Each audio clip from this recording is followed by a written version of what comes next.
রাষ্ট্রের দখল মানে প্রত্যেকটা ইঞ্চি ইঞ্চি জায়গায় কর্তৃত্ব, হুকুমত, শাসন।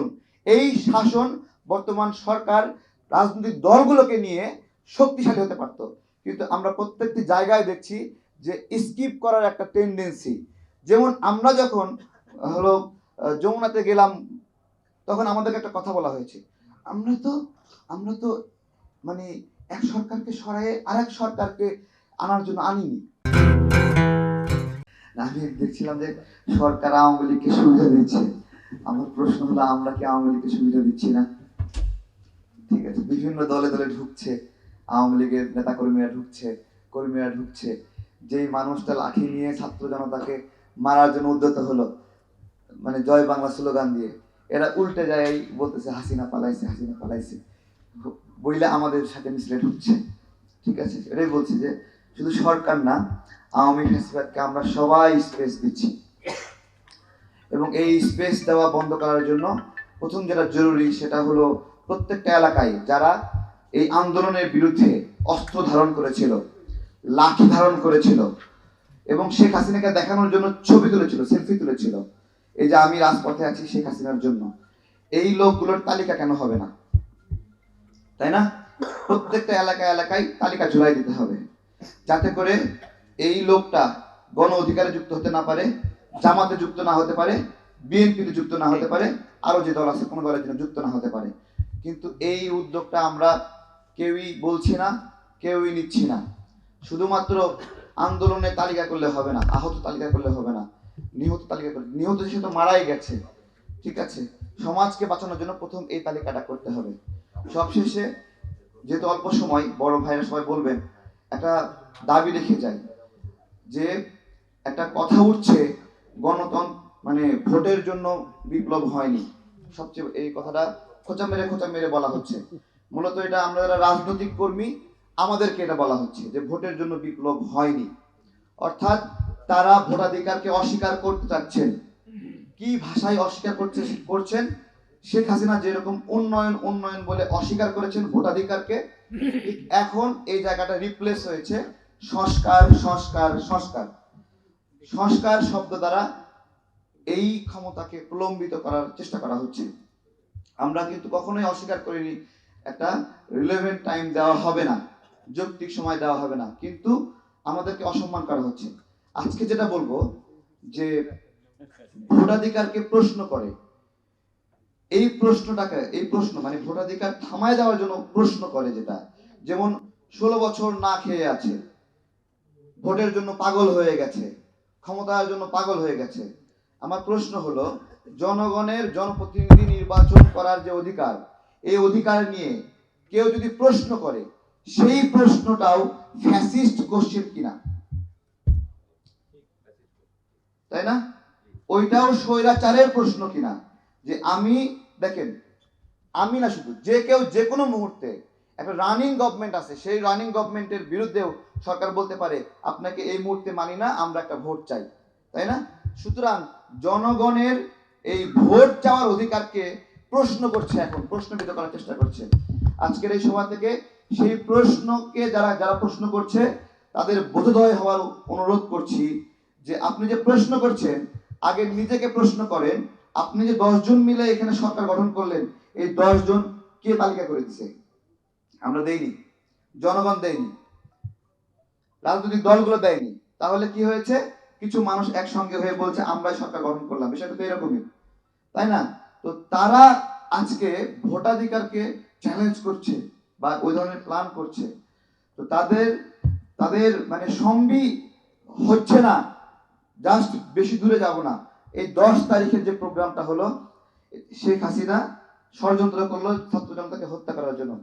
এই দিনে রাজনৈতিক কর্মীরা যদি মাঠে না থাকতো 10 তারিখেও, ঠিক আছে, 10 তারিখেও মাঠে যদি না থাকতো, তাহলে এই সরকার ওই দিনেও পতন হতো। শুধু তাই না, সামনে যতগুলো ইভেন্ট আছে, ততগুলো ইভেন্টে রাজনৈতিক কর্মীরা যদি মাঠে না থাকে, এই সরকার সেদিনই টিকবে না। এইটা প্রত্যেক দিন ঘুমানোর আগে ইউনূস সরকারকে হিসাব করতে হবে। এবং এই রাজনৈতিক টিমগুলোর সাথেই এখানে আপনার হলো, এটা এইরকম না আসলেন 10 মিনিটের একটা বক্তব্য দিলেন, চলে গেলেন। আধা ঘন্টার একটা প্রোগ্রাম করলেন, হাসিনাকে গালিগালাজ করলেন, চলে গেলেন, আর রাষ্ট্রের দখল থাকলো। বিষয়টা এইরকম না। রাষ্ট্রের দখল মানে প্রত্যেকটা ইঞ্চি ইঞ্চি জায়গায় কর্তৃত্ব, হুকুমত, শাসন। এই শাসন বর্তমান সরকার রাজনৈতিক দলগুলোকে নিয়ে শক্তিশালী হতে পারত, কিন্তু আমরা প্রত্যেকটি জায়গায় দেখছি যে স্কিপ করার একটা টেন্ডেন্সি। যেমন আমরা যখন হলো যমুনাতে গেলাম, তখন আমাদেরকে একটা কথা বলা হয়েছে, আমরা তো মানে এক সরকারকে সরায়ে আরেক সরকারকে আনার জন্য আনিনি। ঠিক আছে, এই যে এক সরকারকে সরায়ে আরেক সরকারকে আনার জন্য আনিনি, তার মানে এটা একটা দুষ্ট ইচ্ছা প্রকাশ পাচ্ছে, অর্থাৎ ক্ষমতাকে এনজয় করার, প্রলম্বিত করার একটা মনোবাসনা প্রভাব পাচ্ছে। ঠিক আছে, এই মনোভাবনায়, এই বাসনায় রাজনৈতিক দলগুলোর সঙ্গে বর্তমান সরকারের একটা শক্তিশালী বিরোধ তৈরি করছে, এবং এই বিরোধে সবচেয়ে বেশি লাভবান হবে আওয়ামী লীগ এবং শেখ হাসিনা। ধন্যবাদ সবাইকে।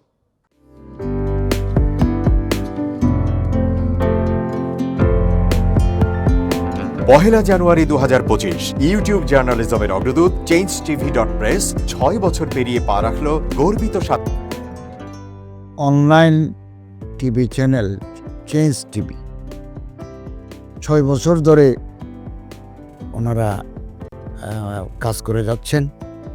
ইতিমধ্যে জনগণের হৃদয়ে স্থান করে নিয়েছেন। প্রায় 22 লাখ সাবস্ক্রাইবার আছে। আর যে কোনো অনুষ্ঠান 10 লাখের মতো মানুষ এটা প্রতিদিন মানুষ দেখে থাকে। আমিও এই চ্যানেল নিয়মিত দেখি। তো চেঞ্জ টিভির পক্ষে আমির মোমিনুল মানিক সাহেবের উপস্থাপনা, প্রশ্নের ধরন, এগুলো জনগণ দেখতে চায়, শুনতে চায়। আমি চেঞ্জ টিভির উত্তরোত্তর সমৃদ্ধি কামনা করছি। changetv.press এক ফোঁটা হলুদও নেই।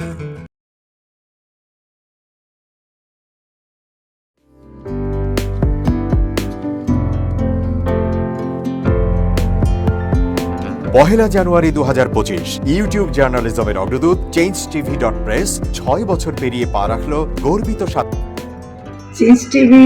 তো আমি তাদেরকে আমার অসংখ্য শুভেচ্ছা জানাচ্ছি, কারণ তারা যে ভূমিকা রেখেছে, এই সময় একটা কঠিন সময় ছিল, সেটাতে যেমন ভূমিকা রেখেছে, এমনকি 5ই আগস্টের পরে নতুন বাংলাদেশেও তারা তাদের সেই তীক্ষ্ণ একটা সমালোচনামূলক এবং যেটাকে আমি গঠনমূলক বলবো, সেরকম একটা ভূমিকা রাখছেন। তো সেক্ষেত্রে আমরা মনে করি যে এই ভূমিকা আমাদের দরকার, আমরা চাই এটা থাকুক এবং আরও যেন সমৃদ্ধ হয়। নতুন বাংলাদেশ নির্মাণে আমরা চাই যে চেঞ্জ টিভি যে সমালোচনাগুলো করছে বা যেগুলো আমরা তুলে ধরছেন, সেটা এমন করে করবেন যেন আমরা সেখান থেকে শিখতে পারি, এবং সবাই মিলে যেন আমরা নতুন বাংলাদেশকে সত্যিকার অর্থে বৈষম্য বিহীন একটা সমাজ গড়ে তুলতে পারি, সেটা আপনারা সহজ চেষ্টা করুন। changetv.press এক ফোঁটা হলুদও নেই।